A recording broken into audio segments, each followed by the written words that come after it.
least for like 75 years. They see the Abraham Accords as an existential threat.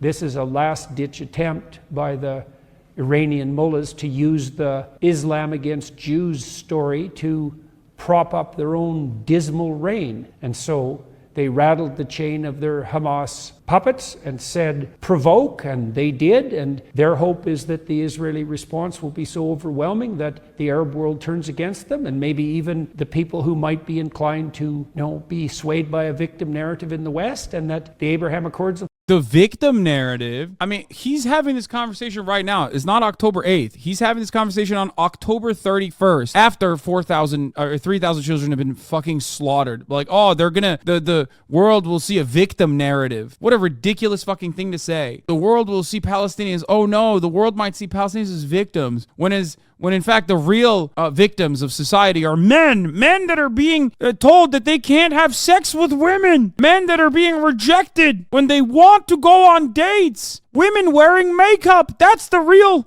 blight. To fall apart, and that'll be the end of that, and that could happen, and I'm hoping it won't, because I think the Abraham Accords were... I'm hoping it won't. It's irritating to me, for whatever utility that is that I think I know, insofar as you can know such things, that Saudi Arabia would have signed the Abraham Accords 2 years ago if Biden would have moved a little bit more forthrightly on it. And I think... Like, you want to know how fucking stupid he is? Saudi Arabia and Israel have already normalized relations in anything but on paper, okay?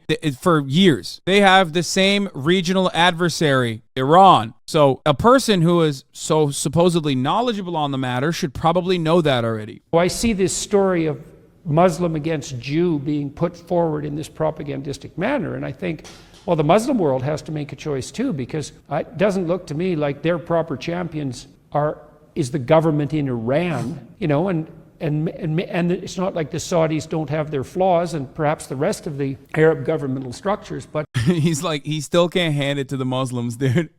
He's like, make no mistake, the Muslims are bad. They're bad.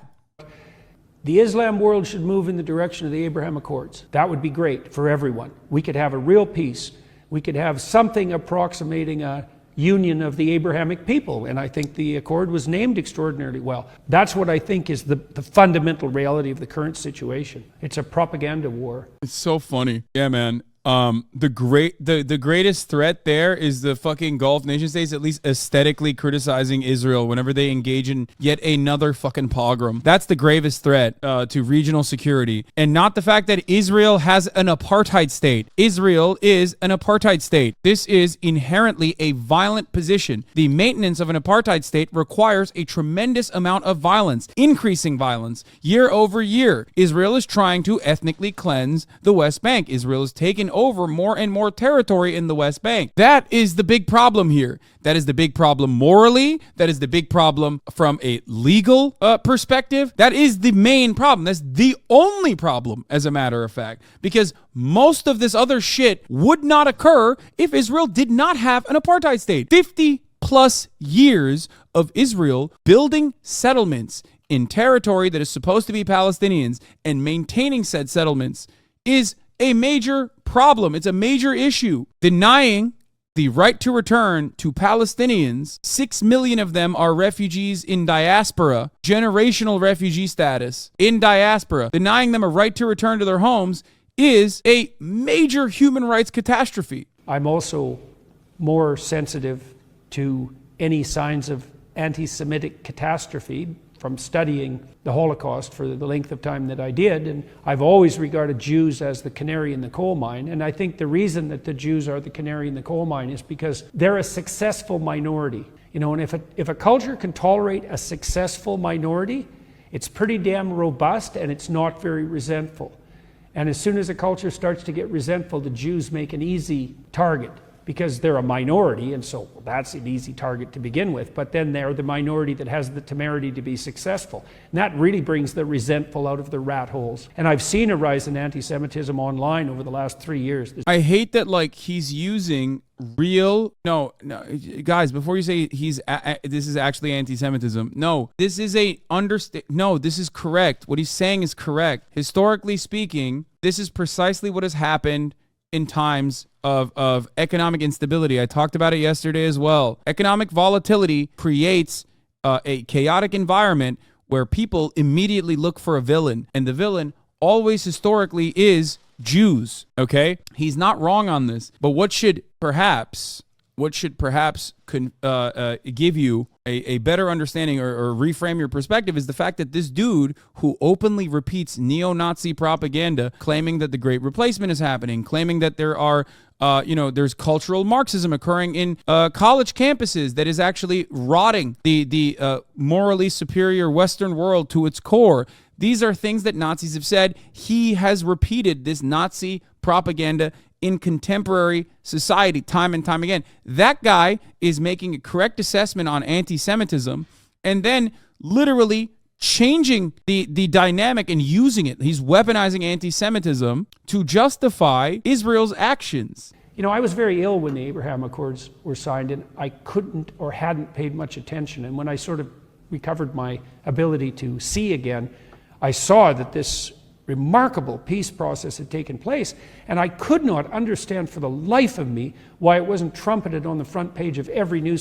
Yeah, I wonder why, dude. I wonder why a peace process that quite literally, demonstrably caused, at least a little bit, caused the chaos that is unfolding, that played a role in this chaos unfolding. Yeah, just read a fucking newspaper, man. Read an Israeli newspaper, please. Read Haaretz or something. Maybe you will develop a better understanding of what the fuck is going on. But it is a consequence of the apartheid regime and a real refusal to meet the Palestinians as human beings, as equal partners. But I'm rooting hard for the Abraham Accords signees, and I hope they have the courage of their convictions, and I hope they can see that their way forward is the most appropriate way forward for the good of the Muslim world. Or what, are we going to stay in some 14th century conflict between the fundamentalist Muslim world and the Jews? Jesus, that sounds, we've had enough of that, haven't we? You'd think. 14th century fundamentalist Muslim conflict? Bitch, that's your own people, you fucking asshole. What do you mean? Aren't you like a Christian supremacist? 14th century pogroms and shit is still up to the Muslims at that point? Muslims were doing that? You fucking asshole. Another laughably ahistorical, nonsensical fucking take. I asked Ben Shapiro, what is a proportionate response to what happened on October the 7th? Yeah.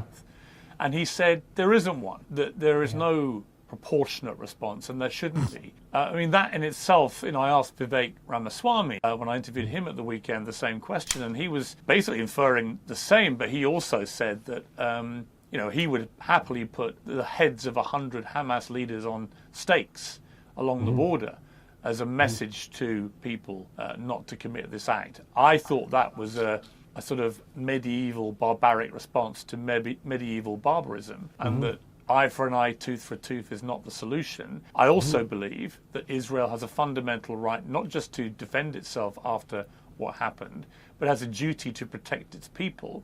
And it has to take that duty obviously very seriously. But if your mission statement, as they've made clear, is to eliminate Hamas completely, and Hamas live in Gaza surrounded by civilians, among civilians, you can only do that. You can only get rid of Hamas with massive civilian casualties.